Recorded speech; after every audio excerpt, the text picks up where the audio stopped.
आदमी एक एलियन होता है। वह एक अजीब से दिखने वाले बर्तन से एक कटोरी उठाता है और उसमें मौजूद पदार्थ को पी लेता है। तभी वह स्पेसशिप वहां से जाने लगती है। उस पदार्थ को पीने के कारण एलियन का शरीर गलने और फटने लगता है, यहाँ तक कि उसके शरीर के डीएनए तक टूट जाते हैं। फिर वह झरने में गिरता है और उसका शरीर पूरी तरह से नष्ट होते हुए पानी में घुलने लगता है। उस एलियन का डीएनए पानी से मिलकर एक नए डीएनए का निर्माण करने लगता है और इस नए डीएनए से मानव जीवन की शुरुआत होती है। इस घटना के 10,000 साल बाद कहानी सन 2089 में आती है। वैज्ञानिकों की एक टीम स्कॉटलैंड में कुछ खोजबीन कर रही है। इस टीम का नेतृत्व डॉक्टर हॉलोवे और डॉक्टर शॉ कर रहे हैं। खोजबीन में डॉक्टर शॉ को 35,000 साल से भी ज्यादा पुराना एक गुफा चित्र मिलता है, जिसमें इंसानों को एक विशाल प्राणी की पूजा करते दिखाया गया है और वह विशाल प्राणी एक तारामंडल की तरफ इशारा कर रहा है। कहानी 4 साल आगे बढ़ती है। पृथ्वी से 300 लाख करोड़ किलोमीटर की दूरी पर प्रोमीथियस नाम की एक स्पेसशिप 17 लोगों के दल के साथ अपने सीक्रेट डेस्टिनेशन की ओर बढ़ रही है। स्पेसशिप के अंदर डेविड नाम का एक क्रू मेंबर अपनी दिनचर्या में लगा हुआ है। स्पेसशिप के बाकी सभी क्रू मेंबर्स निद्रावस्था में हैं। अचानक स्पेसशिप को एक तेज झटका लगता है। यह इस बात का संकेत है कि स्पेसशिप अपने डेस्टिनेशन पर पहुंच चुकी है। डेविड जब स्पेसशिप के बाहर देखता है तब उसे एक ग्रह सा कुछ दिखाई देता है। फिर वो पाता है कि इस प्रोजेक्ट की सुपरवाइजर नींद से जाग चुकी है। सुपरवाइजर उससे पूछती है कि वो सब कितने समय से नींद में थे। डेविड कहता है 2 साल 4 महीने 18 दिन 36 घंटे और 15 मिनट। वह डेविड से बाकी लोगों को भी जगाने के लिए कहती है। सुपरवाइजर सभी को एक हॉल में इकट्ठा करती है और सभी को एक 3D हॉलोग्राम दिखाती है, जिसमें वेलेंट कॉर्पोरेशन के फाउंडर पीटर वेलेंट प्रकट होते हैं। वे कहते हैं कि उन्होंने ही इस मिशन की नींव रखी थी। उन्होंने इस 3D हॉलोग्राम को 2 साल पहले रिकॉर्ड किया था और अगर वे सब इसे देख रहे हैं तो इसका मतलब है कि वे सब अपनी मंजिल पर पहुंच चुके हैं और वे स्वयं यानी कि पीटर वेलेंट मर चुके हैं। पीटर सबको डेविड के बारे में बताते हैं कि दरअसल डेविड इंसान नहीं बल्कि एक रोबोट है। डेविड उनके लिए बेटे समान है। फिर वे डॉक्टर हॉलोवे और डॉक्टर शॉ का सबसे परिचय करवाते हैं। वे उन दोनों को इस मिशन का इंचार्ज बनाकर उन्हें मिशन की जिम्मेदारी सौंपकर चले जाते हैं। इसके बाद डॉक्टर हॉलोवे अपना प्रेजेंटेशन शुरू करता है। वो पृथ्वी पर हर जगह की गई पुरातत्व खुदाई की तस्वीरें दिखाता है। इजिप्ट, सुमेरिया, बेबीलोनिया, मेसोपोटामिया और सबसे हाल ही में स्कॉटलैंड में मिला 35,000 साल पुराना गुफा चित्र। वो बताता है कि यह सभी प्राचीन सभ्यताएं हैं और हर सभ्यता के बीच सैकड़ों सालों का अंतर है।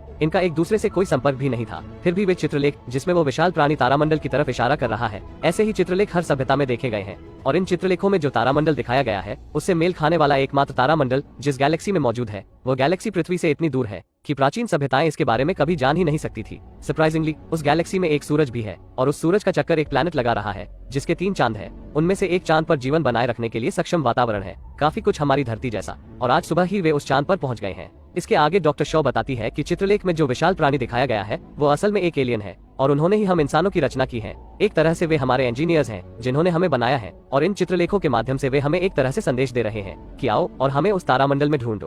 प्रेजेंटेशन के बाद डेविड दोनों डॉक्टर्स को सुपरवाइजर के चेंबर में ले जाता है। सुपरवाइजर दोनों डॉक्टर्स से कहती है कि अगर उन्हें इस चांद पर एलियंस मिलते हैं तो कोई भी उनसे संपर्क करने की कोशिश नहीं करेगा। दोनों डॉक्टर्स उससे इसकी वजह पूछते हैं लेकिन वो उन्हें कुछ भी बताने से इनकार करती है। अगले सीन में डेविड और दोनों डॉक्टर्स बातें कर रहे होते हैं।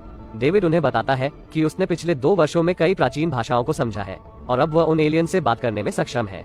फिर वे लोग उनकी स्पेसशिप उस चांद पर उतारने लगते हैं। तभी डॉक्टर हॉलोवे की नजर एक स्ट्रक्चर पर पड़ती है। वह स्ट्रक्चर किसी भी तरह से कुदरत की पैदाइश नहीं लग रहा था। वह कैप्टन को स्पेसशिप वहीं पर उतारने के लिए कहता है। वहाँ का वायुमंडल बिल्कुल पृथ्वी जैसा था, लेकिन कार्बन डाइऑक्साइड 3% से ज्यादा थी, इसलिए 2 मिनट भी सूट के बिना यानी निश्चित मौत। अंधेरा होने में कुछ ही घंटे बाकी थे।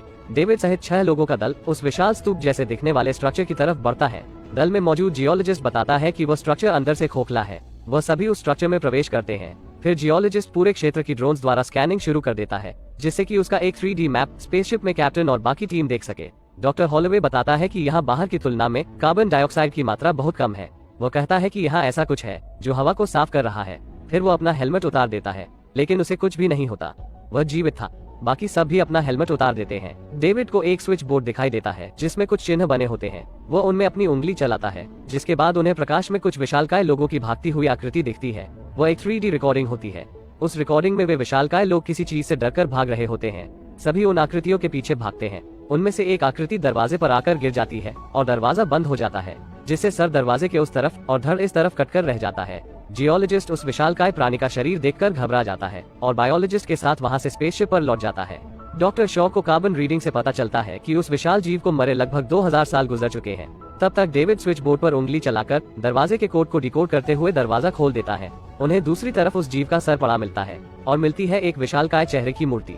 पूरे कमरे में बहुत सारे पेन जमा कर रखे हुए थे। जमीन पर केचुए जैसे जीव थे। छत पर एक बहुत बड़ी पेंटिंग बनी हुई थी, लेकिन उनके उस कमरे में प्रवेश करते ही कमरे में बदलाव आना शुरू हो जाता है। वहाँ रखे हुए पेन पिघलने लगते हैं और उनमें से एक काले रंग का द्रव्य बहने लगता है। छत पर लगी पेंटिंग भी खराब होना शुरू हो जाती है। डॉक्टर शॉ समझ जाती है कि उनके आने से कमरे का टेम्परेचर बदल गया है। वह सभी को जल्दी से वहां से बाहर निकलने के लिए कहती है और उस कटे हुए सर को अपने साथ ले जाने के लिए एक बड़े से पॉलिथीन बैग में डाल लेती है। तभी कैप्टन सभी को सूचित करता है कि तूफान आने वाला है, इसलिए तुरंत स्पेसशिप पर लौट आए। डॉक्टर शॉ और वक्त मांगती है, लेकिन सुपरवाइजर उन्हें सिर्फ 15 मिनट की मोहलत देती है, जिसके बाद वो स्पेसशिप का दरवाजा बंद करने वाली थी। इधर डेविड सबसे छिपाकर धीरे से एक पिंड अपने बैग में डाल लेता है। उन पिंडों से निकलते द्रव्य को कुछ केचुए अपना भोजन बना रहे थे। वे सब तेजी से स्पेसशिप की ओर बढ़ते हैं। तूफान 200 किलोमीटर प्रति घंटे की गति से उनके पीछे आ रहा होता है। यह कोई साधारण तूफान नहीं था, उसमें सिलिका के कण और हजारों वोल्ट की बिजली थी। वे लोग स्पेसशिप पर बस पहुंच ही पाते हैं कि तभी उनके वाहन से एलियन का सर उछलकर गिर जाता है। उस सर को उठाने के चक्कर में डॉक्टर शॉ तूफान में उड़ जाती है। डॉक्टर हॉलोवे डॉक्टर शॉ को बचाने की नाकाम कोशिश करता है। तभी डेविड आकर उन दोनों को बचा लेता है। स्पेसशिप पर उन्हें पता चलता है कि बायोलॉजिस्ट और जियोलॉजिस्ट तो स्पेसशिप पर लौटे ही नहीं, असल में वो दोनों उस गुफानुमा स्ट्रक्चर में रास्ता भटक गए थे। कैप्टन उन दोनों को मैसेज करता है कि तूफान के कारण उन दोनों को रात उसी स्ट्रक्चर में गुजारनी होगी। उधर स्ट्रक्चर के अंदर उन दोनों को एलियंस की लाशों का ढेर मिलता है। ये लाशें 2000 साल पुरानी थी। इधर स्पेसशिप पर डॉक्टर्स एलियन के सर का एनालिसिस करते हैं, जिसमें उन्हें पता चलता है कि जिसे वे उस एलियन का सर समझ रहे थे वह तो बस हेलमेट है। उस एलियन का सर तो उस हेलमेट के अंदर होता है। उसके सर की और जांच करने पर पता चलता है कि वह किसी वायरस से इन्फेक्टेड है। उस वायरस के बारे में और जानने के लिए वे उस वायरस को सक्रिय करते हैं। इसके आगे वे और कुछ जान पाते। इन्फेक्शन के कारण वो सर एक जोरदार हरकत से फट पड़ता है। एलियन के डीएनए की जांच करने के बाद पता चलता है कि एलियन का डीएनए इंसानों के डीएनए से हूबहू मैच करता है, जिससे ये साफ हो जाता है कि ये एलियंस ही हमारे पूर्वज हैं। यही वे एलियन इंजीनियर्स हैं जिन्हें ढूंढने वे यहाँ आए हैं। उधर डेविड अपने साथ लाए हुए पिन को खोलकर उसमें से थोड़ा सा सैंपल निकाल लेता है। फिर वो उस सैंपल को डॉक्टर हॉलोवे के ड्रिंक में मिला देता है। इस बात से अनजान डॉक्टर हॉलोवे वो ड्रिंक पी जाता है। इसके बाद डॉक्टर हॉलोवे डॉक्टर शॉ से मिलने जाता है। डॉक्टर शॉ उसे बताती है कि इंसान इन एलियन इंजीनियर्स के ही बच्चे हैं। बच्चों का जिक्र आने के कारण डॉक्टर शॉ रोने लगती है, क्योंकि एक मेडिकल कंडीशन के कारण वो कभी मां नहीं बन सकती थी। डॉक्टर हॉलोवे उसे मनाने की कोशिश करता है और फिर दोनों में शारीरिक संबंध बनते हैं। उधर बायोलॉजिस्ट और जियोलॉजिस्ट घूम फिरकर उसी कमरे में आ जाते हैं जहां वे पिंड रखे हुए थे। उन पिंडों से बहता काला द्रव्य पूरे कमरे में फैल चुका था। अचानक उन्हें उस द्रव्य में सांप जैसे 2 जीव नजर आते हैं। दरअसल ये जीव कुछ और नहीं, वही केंचुए थे जो उस काले द्रव्य के संपर्क में आकर इन जीवों में बदल गए थे। बायोलॉजिस्ट एक केंचुए के करीब जाकर उसे पुचकार रहा होता है कि तभी वो केंचुआ उस पर हमला कर उसका हाथ तोड़ देता है।